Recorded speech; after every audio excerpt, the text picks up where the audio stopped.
The centuries between 5000 and 4000 BC were an age of invention, ambition, and revolution that would ripple across millennia. This was not a slow, quiet march of progress. It was a time when humans dared to push the boundaries of what was possible. Across continents, hammers rang on molten copper, cartwheels thundered over fresh-cut tracks, and colossal stones rose from the earth like sentinels of a new age. In bustling settlements and sacred landscapes, entire communities joined forces to build, trade, and innovate on a scale that earlier generations could scarcely imagine. From the gold-laden burials of the Varna elite to the awe-inspiring ziggurats of Mesopotamia, from the windswept stone circles of the north to the first rumble of wheels on axles, humanity was no longer content with mere survival. It was shaping civilization itself. This was the dawn of the spectacular.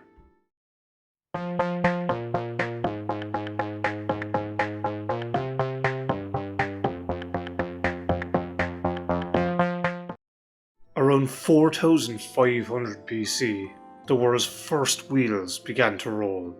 Thick, solid wooden discs fixed to the sides of heavy carts. Evidence from Central Europe and Mesopotamia shows that this groundbreaking invention may have emerged in separate regions almost simultaneously. In the muddy lowlands of Mesopotamia, clay models depict wagons drawn by oxen, while in the forests of Europe, fragments of ancient wheels lie preserved in peat bogs. For the people of the time, this was nothing short of mechanical magic. The wheel turned the labour of transporting heavy loads from a back-breaking ordeal into an efficient, repeatable process. A farmer could now move stone for building, grain for storage, and timber for construction with far less effort. The wheel's arrival hinted at an emerging engineering mindset, the recognition that human ingenuity could bend the natural world to its needs. The first wheels were heavy, clumsy, and slow compared to what would follow, but they set something in motion that could never be stopped. In just a few centuries, the concept would spread, refined by craftsmen and adapted by new users, forever changing the scale of human ambition. On the windswept Outer Hebrides in Scotland, the Callanish Stones began to rise from the earth around 4000 BC. These slender grey monoliths were set in a cruciform pattern with a central circle, each one towering against the northern sky. Their placement was not random.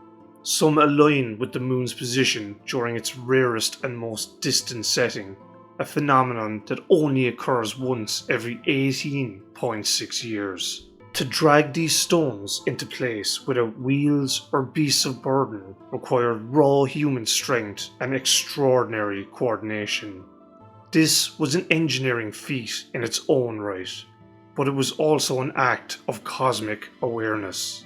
The people of Callanish were not merely building monuments, they were weaving their lives into the rhythms of the heavens.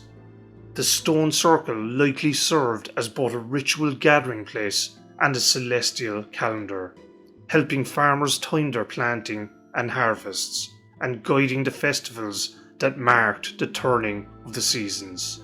To stand in its centre on a moonlit night must have felt like standing in the very heart of the universe. In southern Mesopotamia, around 4000 BC, a settlement named Uruk began to outgrow all others.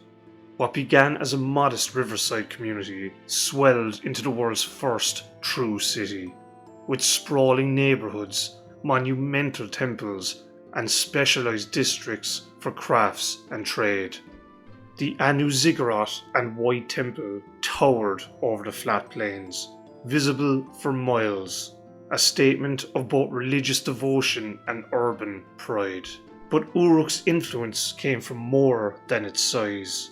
In its workshops, clay tablets began to appear covered with proto-cuneiform markings, the earliest known steps towards writing. These marks recorded transactions, labour and trade, transforming memory into permanent record. For the first time, human thought could be preserved beyond the moment. The streets of Uruk must have been alive with the sounds of artisans at work, maybe traders haggling, and labourers hauling goods. It was a place where human diversity and creativity converged, and where the concept of city life, dense, organised, and ever-growing, was born.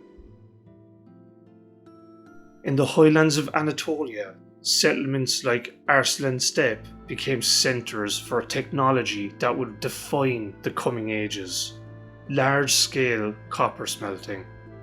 Around the mid-5th millennium BC, these workshops fired up roaring furnaces, producing tools and weapons in quantities never before seen.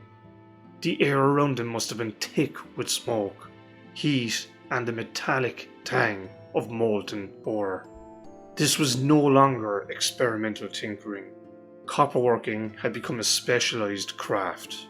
Control of this technology may have been the domain of the elites, marking the first steps towards craft specialisation and technological hierarchy.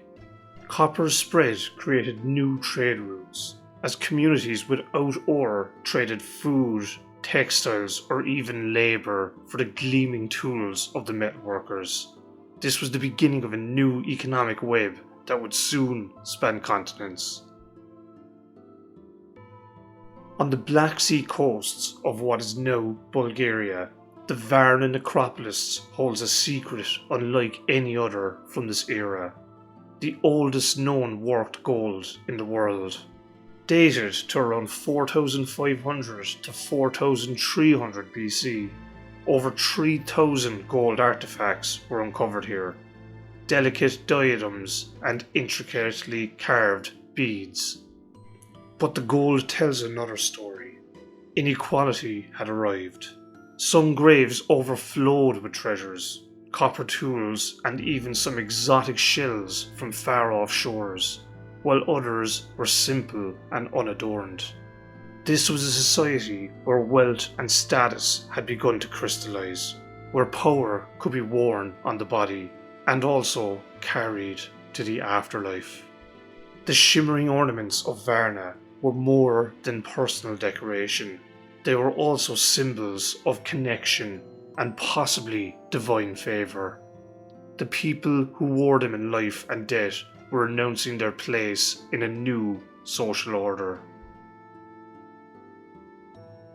Across Anatolia and parts of the Balkans, the descendants of earlier Neolithic cultures continued a tradition that blurred the lines between home and temple. Houses were painted with vivid reds, blacks, and whites, depicting animals, geometric patterns, and human figures. In some, figurines of deities or ancestors stood in niches, watching over its inhabitants. Life here was not divided into ordinary and sacred. The heart was an altar, the walls were a canvas, and the floor a space where both work and ceremony could take place. These communities understood that identity and spirituality were built into the very spaces where people lived. Even as cities like Uruk rose and metalsmiths hammered copper into shape, smaller villages across the region held fast to this intimate, art-filled way of life, proof that progress took many forms. Between 5000 and 4000 BC, the world entered an age of bold experiments and unprecedented scale. The wheel rolled for the first time. Stone temples and circles aligned with the heavens. Cities rose from the riverbanks, copper poured from furnaces, and gold gleamed in the graves of the elite. This was a millennium of visionaries, People who didn't just adapt to their environment, but reshaped it to match their ambitions. They left behind monuments that still stand as whispers from a distant age, reminders that even in 5000 BC, humanity's ambition knew no bounds. Thanks for watching, and I'll see you next time.